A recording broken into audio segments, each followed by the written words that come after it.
I want to start today with some genuinely good economic news. And the news itself is a very small data point, but there's a bigger story here. And it's the story, first and foremost, about how is the economy doing right now? That gets us to what will the impact of the economy be on the midterms if people accurately understand the state of the economy, because it's about the perception of the economy more than the economy itself that affects how people vote. And then the bigger conversation, which I think continues to be a very interesting one, is what in general can we say about the state of the American economy when there's a Democrat in the White House versus when there's a Republican in the White House? So come along for the journey. Let's, rather than starting at 30,000 feet and getting down to the runway, excuse the analogy, let's start at the base and then get up to 30,000 feet. So economic news, good news. GDP has accelerated in the United States at 2.6% in the third quarter. We just got these numbers. Remember, the third quarter is July, August, September. And we get those numbers at the end of the following month, which is now the end of October. Expectation for GDP growth was 2.3%. The actual number was 2.6%. So having an increase rather than a decrease by standard economic metrics where we want indefinite growth. I know it's good to have GDP growth. And then when it is better than the expectation, then it is considered even better. And indeed, the stock market is reacting to this quite favorably. As of this particular moment, when we are filming, the Dow Jones Industrial Average is up over 500 points. And we will see where the day finishes out. A narrowing trade deficit and increases in consumer spending and government outlays boosted the number, all normal. A sharp pullback in housing subtracted from the number, part of a broader decline in private investment. Consumer spending decelerated, increasing at just a 1.4% pace in the quarter, down from 2%. So understand that oftentimes the reports on this stuff are so unclear. Consumer spending decelerated might make some think that consumer spending is down. It is not. It grew at a slightly lower rate than in the previous quarter. So the obvious question when we get such numbers is, this must be terrible for Democrats, right? How will Democrats and Joe Biden ever survive this obviously good news? That's a joke. One of my followers on Twitter said something like, the way Fox News will report it is the economy doing better right now because people expect Republicans to take over in November, so they're spending now because they know the economy will be better once It's a joke, but it wouldn't be completely foreign to Fox News to pull something like that.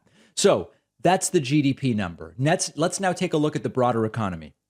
We have an economy where we have better than expected GDP growth, historically low unemployment to the point where one could argue we are within a few tenths of a point of what we would consider full employment. Remember, full employment isn't every single person has a job, but by the economic definition of full employment, we're very close to that. Consumer demand continues to grow, albeit at a slightly slower rate than it did in the second quarter. And there is still high inflation. Of course, there's no need to exclude that from our analysis or to pretend that that's not going on. So it's becoming very difficult to make the case that this is a terrible economy, but Republicans are still doing it. And that's what gets us to the impact on the November election. There was a point 8 weeks ago, 10 weeks ago, something like that, where the number of Americans who said abortion access and the overturning of Roe v. Wade are top issues in terms of the midterms. That has diminished and has been supplanted by the economy, which at the end of the day, in most elections, it's the economy that regularly rates as the most important issue. Now, sensible people like many of you would say, well, David, the economy is doing well. Most economic indicators are very good. Inflation's high, but everything else looks great. Clearly, on the strength of the economy, Democrats are going to do really well in November, right? Not necessarily. What matters is the perception of the economy. And by straight up telling lies and focusing only on inflation, Republicans have convinced many voters that we have a bad economy right now. Nearly full employment, GDP growth, choppy but not crazy stock market. But many voters believe that there's something very wrong with the economy. And if indeed they do believe that, it wouldn't be unexpected for them to vote for Republicans, since they are the out party currently in terms of power in the White House, House, and Senate. This then gets us to the last thing I want to discuss a little bit, which is, in general, does the economy do better under Democratic or Republican presidents? The data are extraordinarily clear on this. Don't trust me. Do your own research on this. But if you look historically in the modern political era, on average, the stock market does better under Democratic presidents. Job growth is stronger under Democratic presidents. The unemployment rate is lower under Democratic presidents. GDP growth is greater under Democratic presidents. Inflation is lower under Democratic presidents. Are there exceptions? Yes. But that is an undeniable reality. Now, you will often hear talking points from the right when confronted with this undeniable data, where they will say things like, well, that's because a lot of Democratic presidents had the benefit of a Republican-controlled House to rein them in. Such statements have been evaluated empirically, and they are without merit. Sometimes you will hear, well, there's a lag time. So really, like the first 6 months of a Democratic administration are the economic result of the previous administration, which might have been a Republican. It's been studied, and there is no empirical evidence suggesting that. So don't take my word for it. Unlike many others, I don't tell you that I hold the ultimate and unique truth, or a monopoly on the data, or a monopoly on evaluating the data. Do the research yourself. I've done it myself. I've made the spreadsheets myself, and I've looked at it closely. And unless I have lost every ability to interpret even the most basic data, this is the reality that I've presented to you. Fact check me. Tell me if you find something different. This is beyond parody. Donald Trump is having such trouble doing like normal interviews lately that he is increasingly relegated to doing whack job interviews. The latest is with conspiracy theorist Dinesh D'Souza, and it is quite frankly beyond parody. Dinesh D'Souza is increasingly a darling of the conspiracy right that believes Donald Trump was actually the winner of the 2020 election. Dinesh D'Souza made the film 2000 Mules. This is a completely farcical, obviously completely debunked film that makes almost unfalsifiable claims based on mobile phone geolocation data to argue that because there were people with mobile phones more or less near ballot drop boxes at different times of day during the early voting period in 2020, it is clear that they were carrying like mules. Remember, that's the idea. They were mules for thousands or tens of thousands of fraudulent ballots that they were doing massive dumps with into the drop boxes. There's no evidence for any of it. Widely debunked. Watch the film if you want to blow 2 hours and then research each of the claims, and you will find that it is vacant and vapid. But Trump loves it. So Trump agreed to be interviewed by Dinesh D'Souza.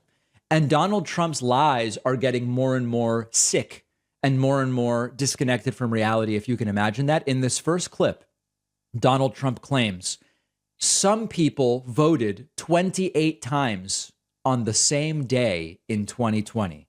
This is a claim for which there is no evidence. There isn't a little evidence. There isn't some evidence. There is no evidence for this claim. And Dinesh D'Souza just nods along. And then, of course, they voted 6, 7, 8 times, as much as they could in the local area. Some of the people went back, I guess they said 28 times in one day to vote at different places with, numerous votes. But they can't put in 1,000 because it wouldn't be it wouldn't look right.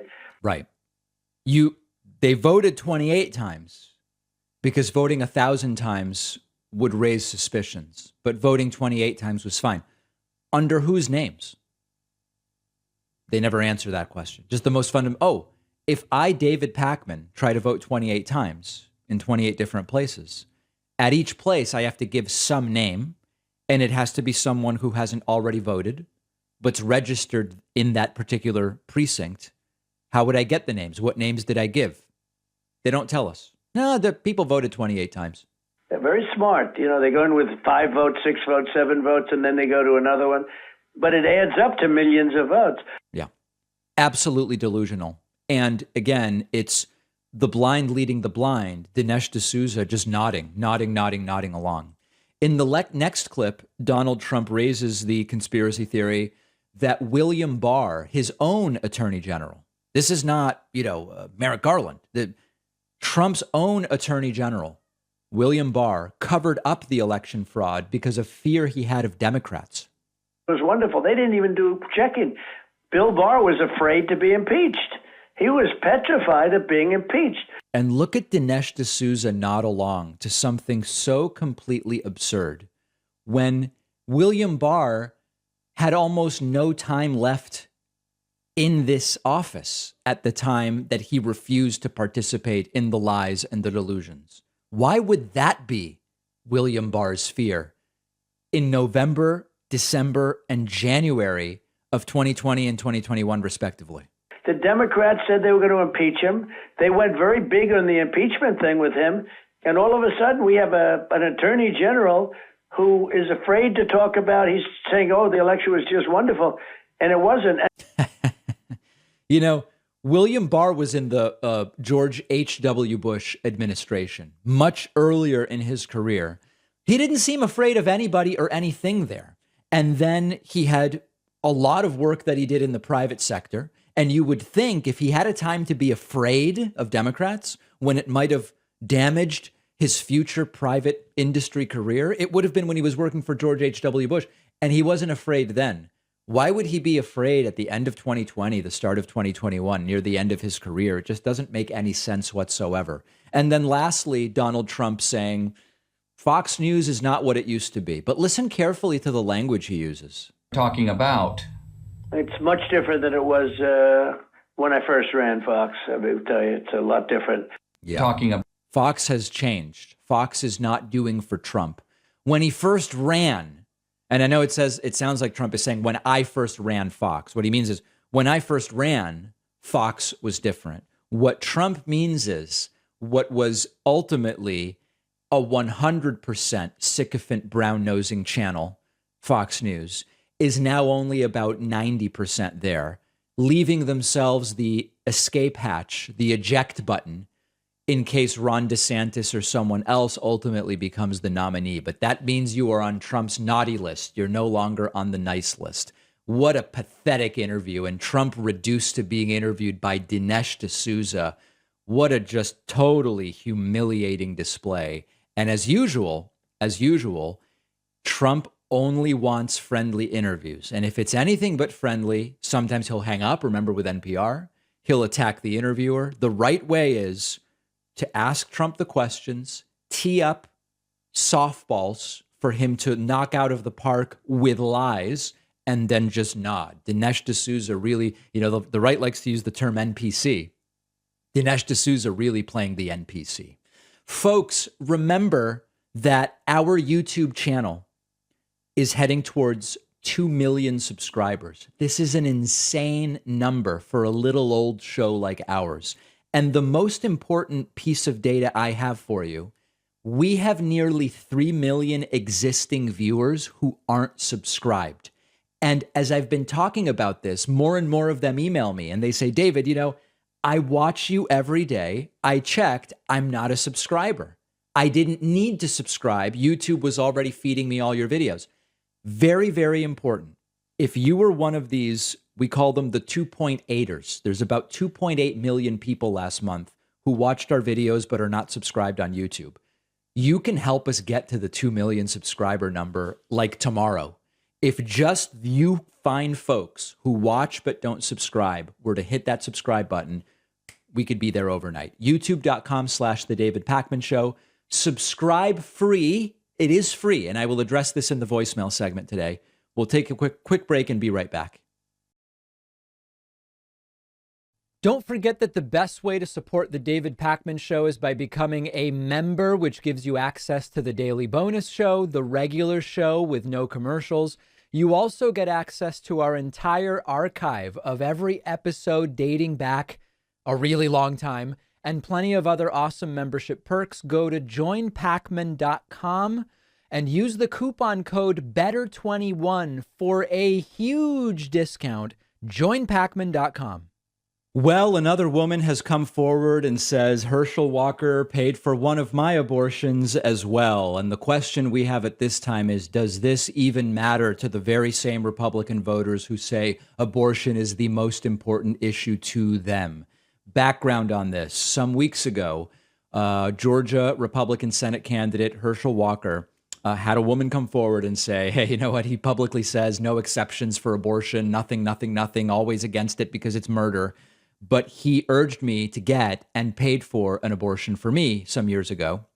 And then later, when he got me pregnant again, he tried to get me to have another abortion. But that time I refused, and he is the father of one of my children. This was one woman. Herschel Walker denied it with very little credibility, admitting that, yes, he did send a check to the woman, but it was for the kid they had together, even though he sent the check years before that kid was born. Completely unbelievable.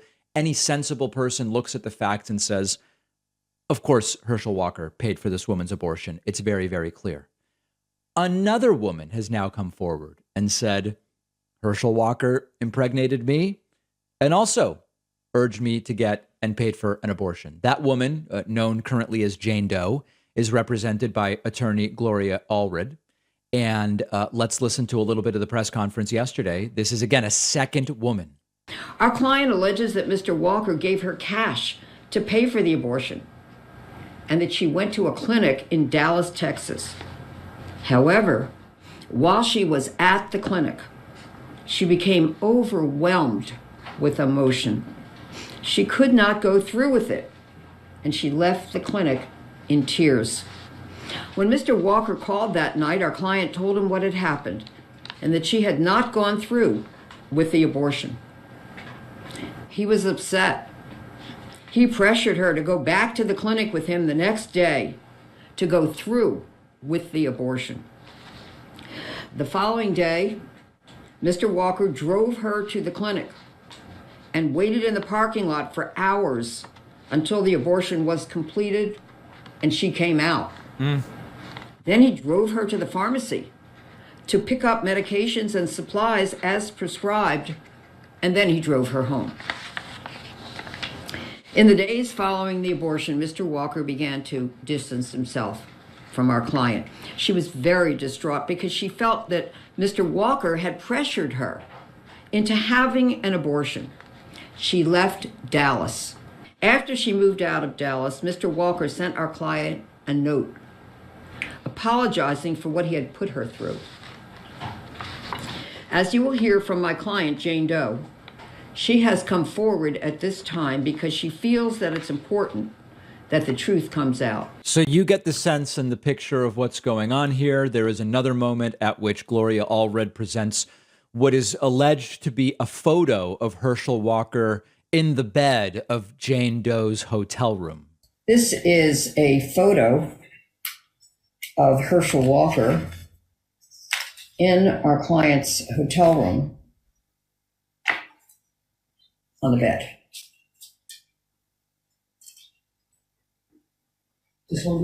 Again, this is Minnesota.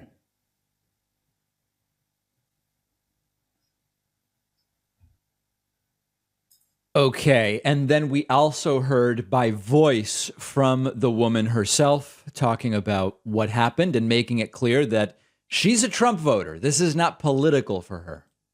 I am a registered independent, and I voted for Donald Trump in both elections. I do not believe that Herschel is morally fit to be a U.S. senator. That's clear. And that is the reason why I am speaking up and providing proof. So the question, of course, is this going to matter? When we look at the polling in this race, it is a dead heat. Half a point on average separates Raphael Warnock, the incumbent Democratic senator, and Herschel Walker. Walker is a liar. Walker is incompetent. Walker has no business being even in this race. But because of what has happened to this country, because of what has happened to the Georgia Republican electorate, Herschel Walker may be the next senator from Georgia, which is an incredible, incredible thing. If you vote in Georgia, there are just days to go. 12 days, right? Is that where we are? Let me see here. 7. And then, 12 days. With 12 days to go, we've got to do everything we can to prevent a dangerously unqualified individual from becoming the next senator from Georgia. Let's go now to Herschel Walker's reactions. Herschel Walker held some sort of a press conference yesterday. Whenever he does this, it's a very, very bad idea. And during this press conference, he denies yet another abortion claim. Remember, a second woman has come forward saying, he urged me to get an abortion. He paid for it. I didn't want to do it after going to the clinic. He went back with me the next day to make sure that I got that abortion. Herschel Walker denies it, never particularly credibly, and then also says he didn't kill JFK, kind of making light or making fun of the mere allegation here, as if it would be equivalent to accusing him of killing JFK. And you see in the background over Walker's left shoulder, if you're watching, that's Republican Senator Lindsey Graham. We'll get to him and his role in all of this in a moment. Lindsey just laughs at the entire thing. Can you hear me? Y'all hear me okay? Well, I'm going to just say right now, guys, I'm done with this foolishness. I've already told people this is a lie, and I'm not going to entertain and continue to carry a lie alone. And I also want to let you know I didn't kill JFK either. And right now... Lindsey really liked that one. I didn't kill JFK either. Senator one after he got crushed at that debate. Now the Democrats are doing say whatever they. By the way, Walker is saying that he crushed Warnock at the debate where Walker pulled out a fake badge. Can to win this fight, to win this seat. But I want them to know they don't know Herschel Walker. They don't know that I'm from Wrightsville, Georgia, and I'm going to win this seat. I told them when I got in this race I'm going to win it, and they now see that I am going to win it. So I just want you guys to know that this right here, that right now, I'm winning this seat. So I think that Senator Warnock seems to not like me too hot, does it? I think this, of course, has nothing to do with Warnock. This has to do with now multiple women who accuse Herschel Walker of the exact same thing. he voted for me.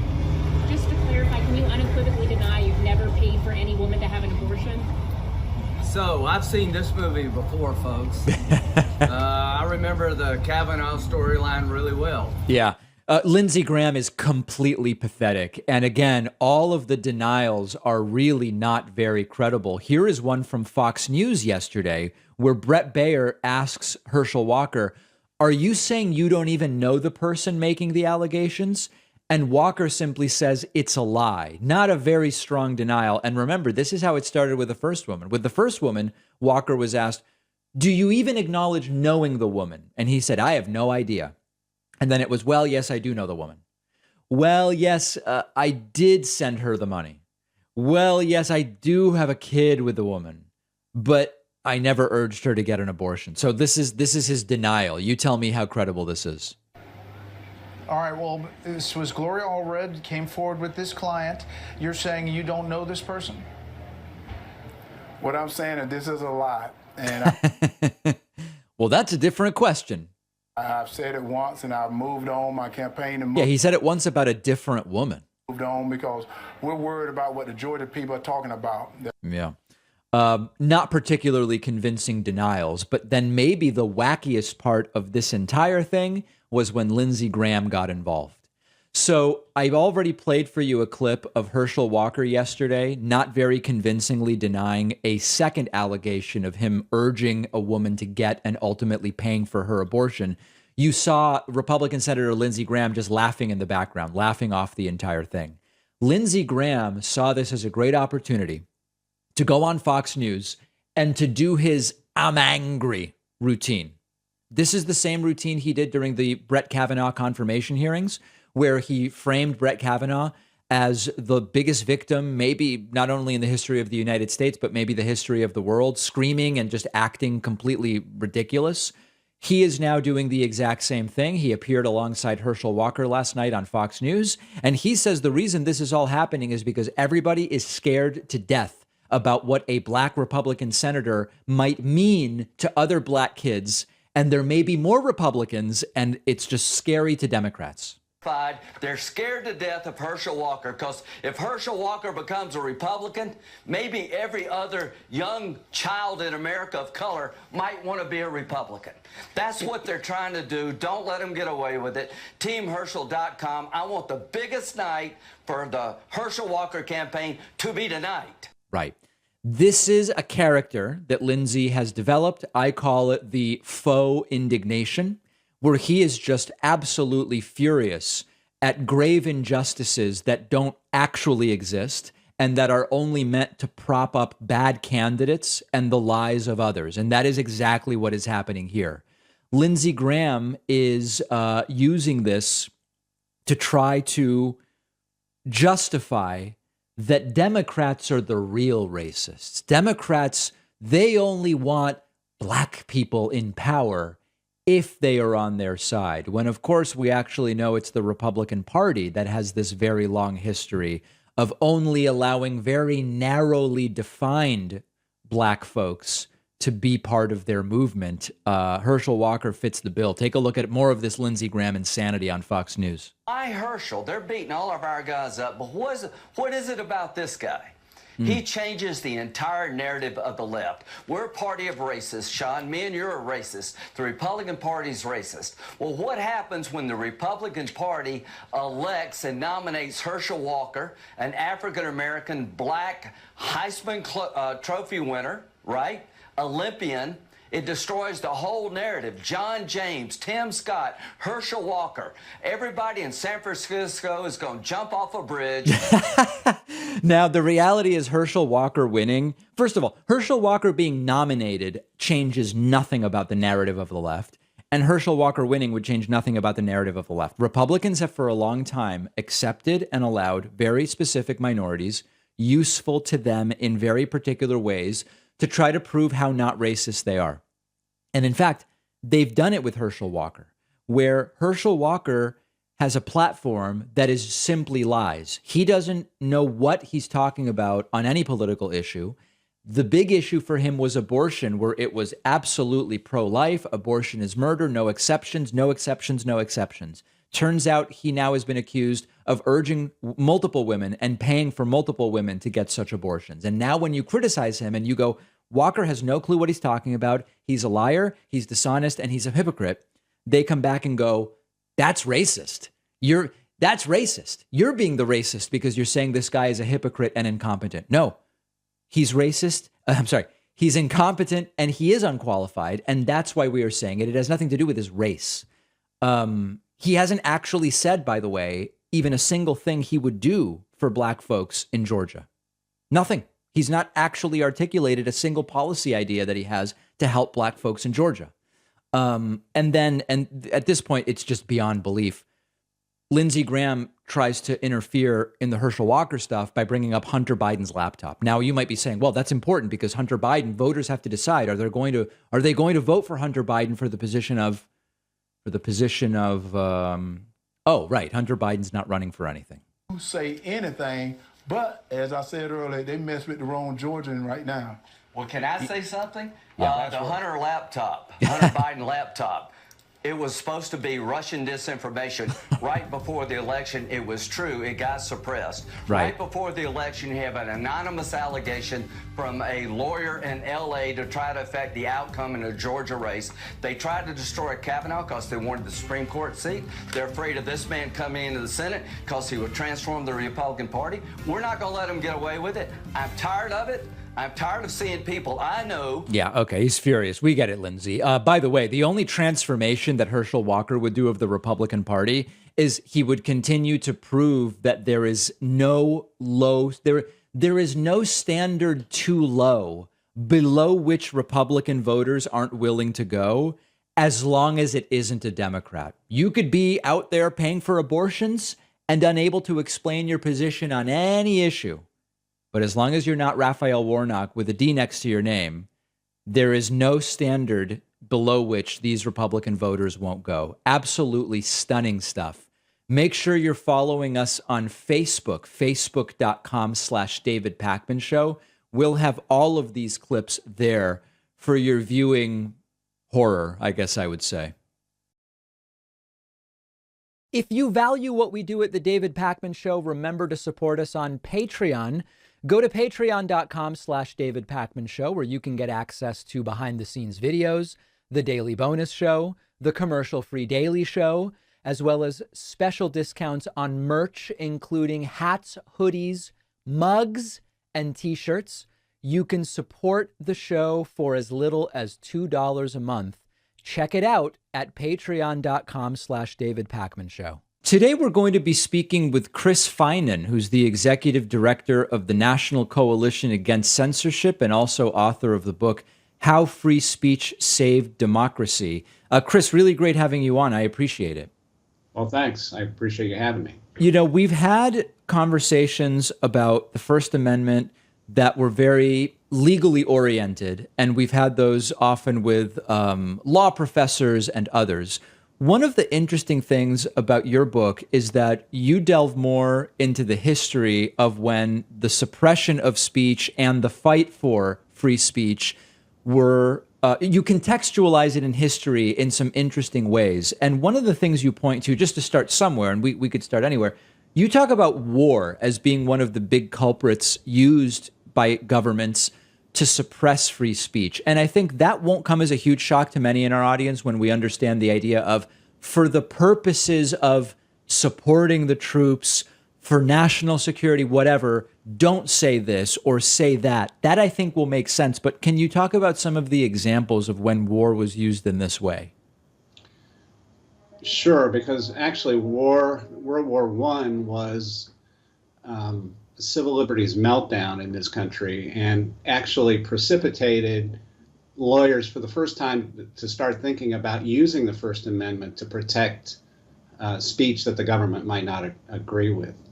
You know, the Sedition Act and passed by Congress at the behest of President Wilson actually provided prison sentences of up to 10 years for people who spoke out against the war, and it was ultimately used to prosecute over 2,000 Americans, some for the most inane kinds of criticisms like Wilson is a blockhead, or people who circulated petitions. You know, today what we would say is the most frequent forms of speech were suppressed, and people were sent to jail. Over 1,000 people were sent to jail. Many lives were ruined, and it was against that background that the ACLU was formed in 1920 and began to fight. And of course, you know, in subsequent wars, we would see similar efforts at suppression, certainly during the Vietnam War. What modern administration, and we can include the Vietnam War era in that, I mean, you know, in the last 80 or so years, was most harmful, I guess is the word I would use when it comes to suppression of speech? Is there a clear administration, I guess? Well, yeah, Wilson clearly stands out because there was so little law actually on the First Amendment before the 20th century. And there had been a whole century before, and go all the way back to the Alien and Sedition Acts, right at the turn of the 18th century into the 19th. Newspaper editors were thrown into jail for criticizing the administration of John Adams, so there was very little law on First Amendment rights before. Before World War I. So, and then, you know, there were certainly efforts during the Nixon administration around the Pentagon Papers, efforts to suppress, right, that very critical study of the Vietnam War. Daniel Ellsberg was actually indicted for sharing that with the New York Times and the Washington Post, and might well have gone to jail if the Supreme Court hadn't stepped in and said that that was protected speech.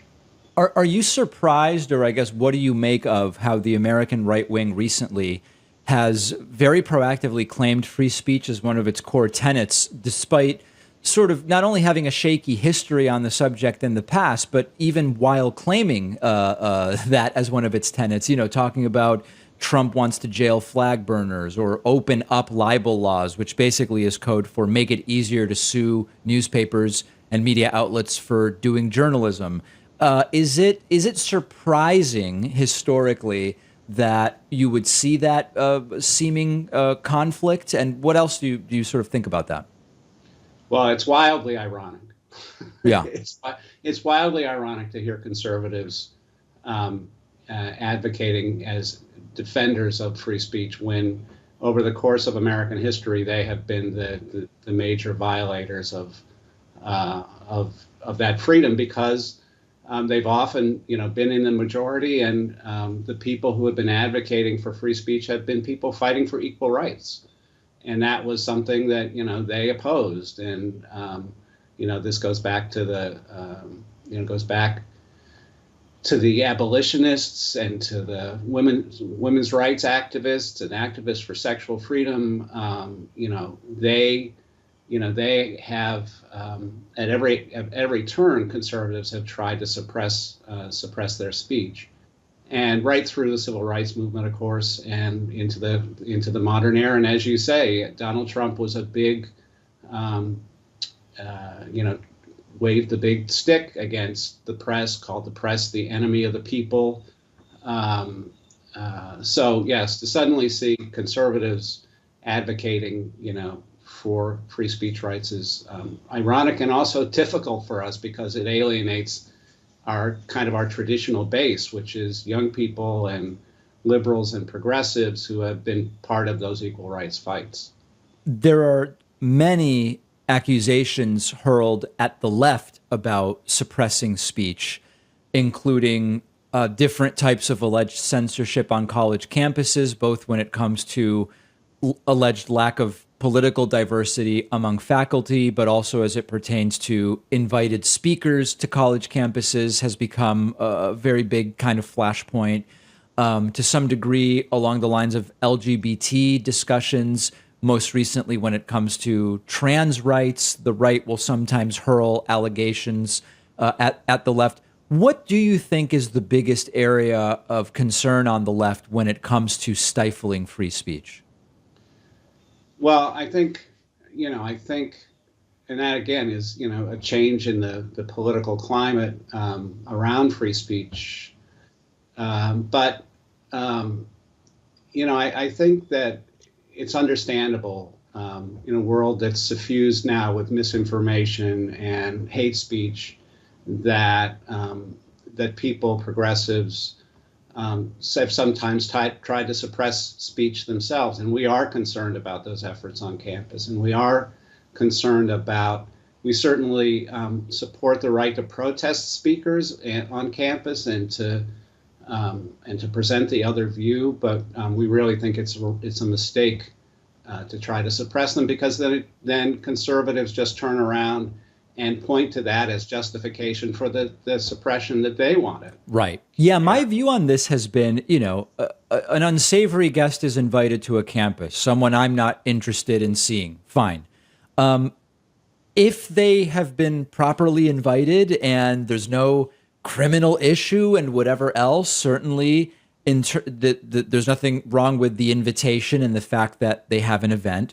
Protesting outside the event, absolutely fine with it. The protesters shouldn't be restricted to some pen a block and a half away where nobody sees that. Absolutely fine.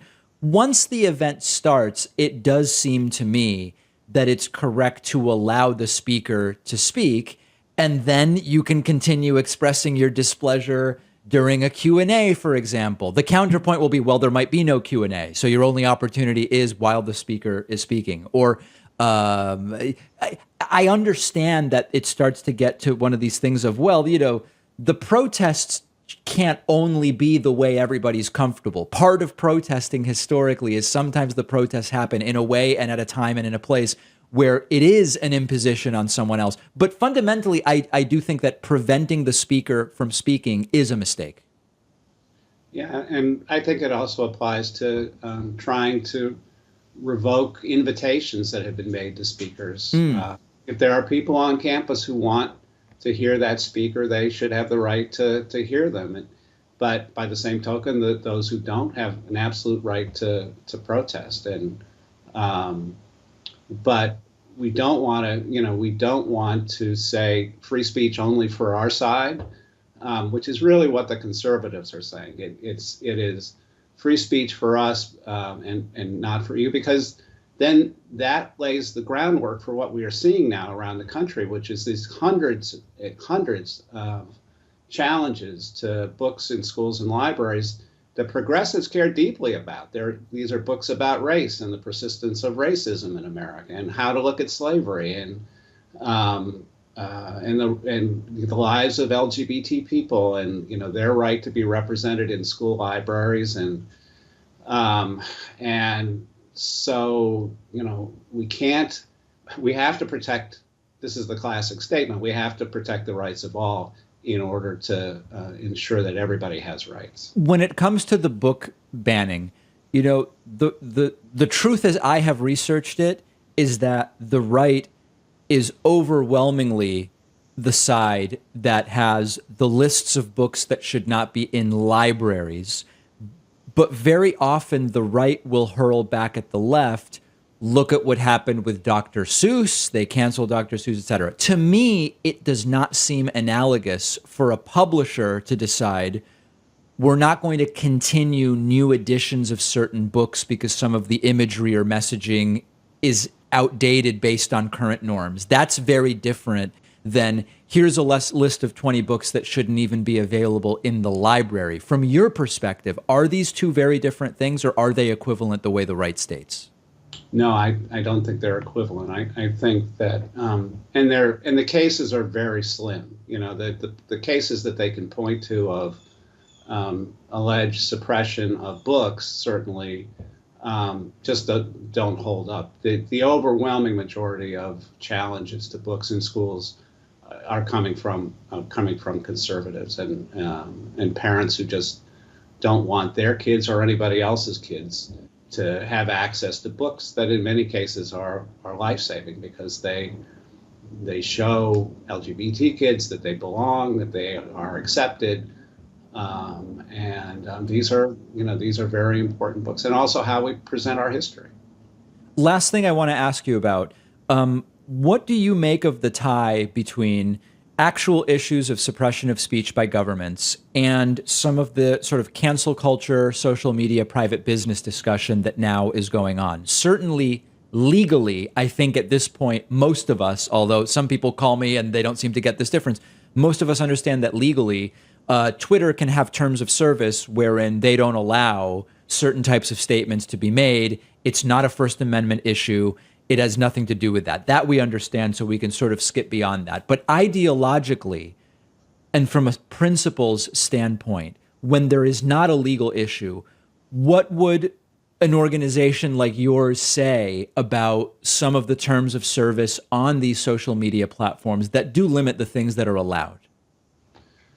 Well, we understand the power of social media, and we understand, why the decisions that get made on social media are so important to people. We have an arts advocacy project ourselves to try and push back against algorithms that are banning all nudity, for example, including artistic nudity from social media. But ultimately, we hold with the view that the companies have to be allowed, as is their First Amendment right, to make decisions about what content they allow and don't allow, and and unfortunately at this point there are efforts underway. There are laws that have recently been passed in Texas and in Florida that are trying to force social media companies to accept content that they don't want. Right, and that is a step toward government intervention in free speech that we can't allow, that we have to challenge. Yeah, that's an important point. It's ultimately government intervention either way. And that's a critical point. We've been speaking with Chris Finan, who's the executive director of the National Coalition Against Censorship. The book is How Free Speech Saved Democracy, which we will link to from our YouTube clip for this interview. Chris, really appreciate your time today. Thanks for having me. Follow us on social media, interact with the David Pakman Show community, see exclusive content, see when we're taking calls live, and stay up to date on other big show announcements. We post daily. Find us on Reddit, Twitter, Instagram, Facebook, Discord, and TikTok. So tomorrow or probably next week, I will have a report for you about the legal challenges that are already starting for the midterm elections that are 12 days away. Yeah, they're doing it again. There's no question that they're doing it again. We've already seen a number of legal challenges start. And if you want to sort of get a jump on that story, you can Google it and you'll find some examples. Fox News propagandist Tucker Carlson is doing something very dangerous. And I fear, and I believe that the fear is a very rational and sober fear. I fear that they are going to be doing 2020 all over again, where they are priming the right wing and the pro-Trump people are priming their audiences and their voters to believe if we lose, it must have been fraud. And they are priming them to be angry to the point where they may again become violent. Here's a clip from last night's Tucker Carlson propaganda show on Fox News, where he is in an overtly dangerous way starting to say, listen, some of these people, if they supposedly win, they definitely didn't, and you should be ready for that. Then he brings on Glenn Griftwald to talk about it, which we won't be looking at. Keeps working. It's not about the person, it's about the party. It's not about the individual, it's about the group. And to prove it, they can even run mentally defective candidates who can barely speak. Now, by the way, when he says mentally defective candidates who can barely speak, we know he's talking about John Fetterman, but Fetterman's not mentally defective. Fetterman had a stroke and has an auditory processing issue. And it's abundantly clear when you see Fetterman write that he can absolutely make the case, as his doctors have, that he has his mental faculties in place. Tucker should be talking about Herschel Walker, but he's not. But he's talking about Fetterman. Okay, let's continue with the video. I'll go back a moment. Mentally defective candidates who can barely speak, and not only expect them to win, but expect you to accept the outcome no matter how transparently absurd it is.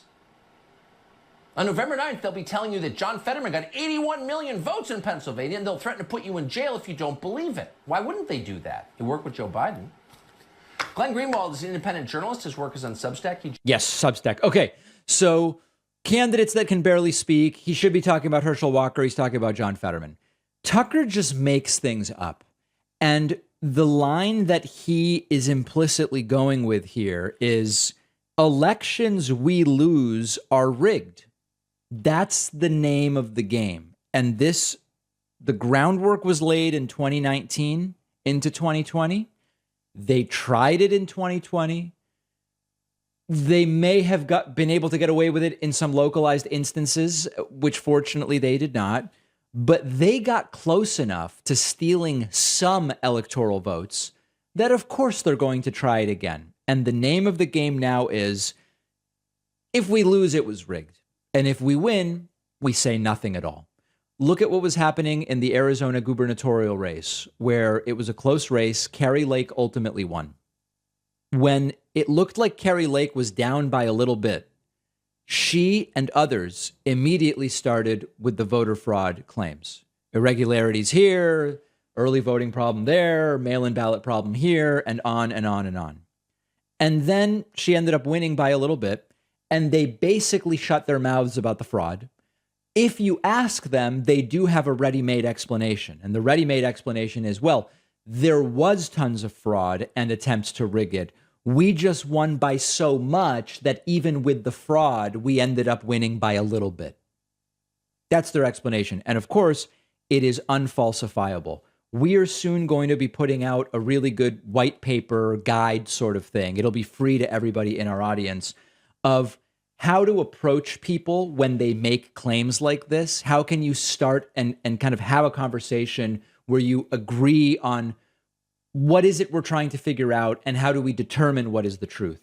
And one of the things that that guide is going to include is a sort of, not a warning, a sort of notice that when the standard is one that depends on you to falsify something that's not falsifiable, it's not even really worth getting involved. And what I mean by that is the voter fraud, election fraud, it was rigged people, they can always say, you haven't definitively proven to me that there was no rigging. And of course, if there is no rigging, it's hard to prove definitively that there was no rigging because there's an absence of evidence for rigging. That's it. Burden of proof has been shifted. And so it's really important to consider, is the standard of proof that someone else is putting out an impossible standard to meet? Because I can go to them and say, okay, the number of registered voters and submitted ballots perfectly aligns with the state's population, age demographics for how many registered voters there could be, historical turnout. That all looks fine. The anecdotal reports of specific fraud, double voting, dead voters, etc., we've run them down and found that they are without merit. So we have no reason to believe that there was election fraud here. And they'll say, you have not proven to me. What about that claim and that claim and that claim and increasingly unbelievable claims? So it's very important at some point to be able to understand the burden of proof. You are claiming something that is not supported by the data and is an extraordinary claim, that all of the results we have reflect the wrong winner per the will of the people. You have to prove it. At some point, the burden of proof has to be on them. And unfortunately, when Tucker just goes, listen, they're going to make you accept that candidates who can't speak got a ton of votes. It just doesn't work. He is priming these folks dangerously to reject losses as fraud.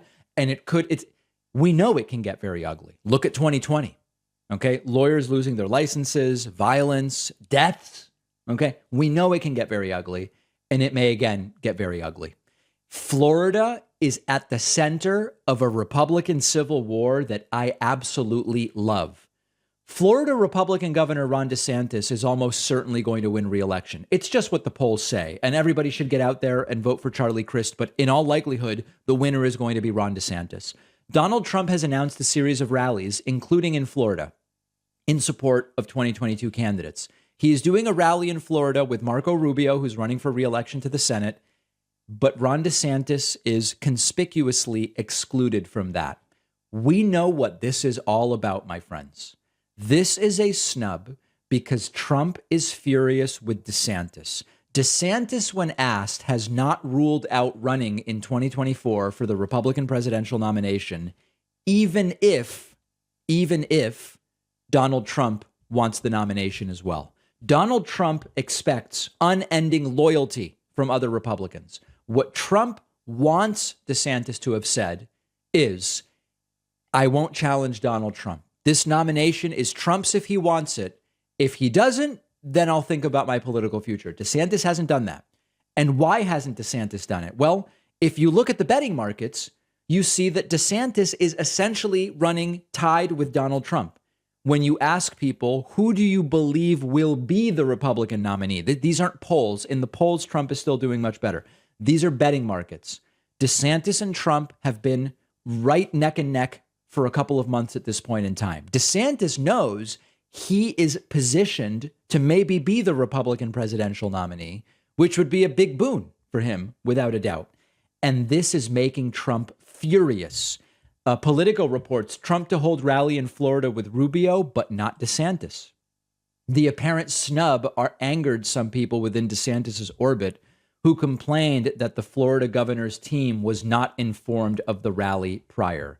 It is abundantly clear what is going on here. Donald Trump correctly and accurately sees Ron DeSantis as a threat to Trump's potential desire to be the Republican nominee in 2024. And so this civil war is growing and growing and growing. I've told you before the numerous reports of Donald Trump privately fuming at Ron DeSantis. And increasingly, we have seen Ron DeSantis publicly distance himself from Donald Trump when it comes to Florida's COVID response and other things. This is a great thing. This is a great thing. The more strife there is from now, because listen, 2024 starts in 12 days after the November midterm, the more strife there is between these folks leading up to the primary, I believe the more they will weaken each other and hopefully hurt themselves in the eventual general election of 2024. We will have plenty of time to discuss that, but you really love to see it. We have a voicemail number. That number is 219-2-DAVID-P. Listen, this really bums me out. I have been accurately telling you, fine folks in my audience, you can subscribe for free to my YouTube channel. It's YouTube, okay? You just subscribe. That just means you get our videos. It's free. It's completely free. You can subscribe free to our podcast. It's on iTunes, Spotify, Pandora, Stitcher. It's everywhere. It's free, okay? And every once in a while, I get a voicemail like this, and it really bums me out. Hello. I've tried going to your site. You say on your podcast that I can subscribe for free, and there's nowhere to subscribe for free. What kind of scam are you pulling? Yeah. There is no scam. 95% of the content we do on every platform is free to everyone. We have a YouTube channel, youtube.com/The David Pakman Show. It's YouTube, guys. It's free. You can subscribe free. We have a podcast, an hour every single weekday. It's free. You go to our website, you go to iTunes, you go, whatever is your favorite podcasting app, it's free. What we charge for are website memberships, which come with a commercial-free version of the show. They come with access to the bonus show. Oh, the bonus show where you want to make money. Yeah. Everybody else that makes money to fund themselves is bad. And they come with other perks, okay? But it's free to subscribe on YouTube. It's free to subscribe to the podcast. There's no scam here. There's no scam here. Let's all relax. We have a great bonus show for you today. Joe Biden is going after so-called junk fees. I will tell you what these are. Texas is going permitless on guns. That'll go well, right? And 3 men have been convicted on all counts for the plot to kidnap Michigan Democratic Governor Gretchen Whitmer. Remember that story? They have all been convicted on all counts. All of those stories and more on today's bonus show. Sign up with peace and love at joinpakman.com. This isn't free, okay? This part's not free. You can use the coupon code BIGVOTING22 to get a discount, but if you want to request a free membership, we have some to give away. You can request a free membership at davidpakman.com/free membership. We'll see you on the bonus show.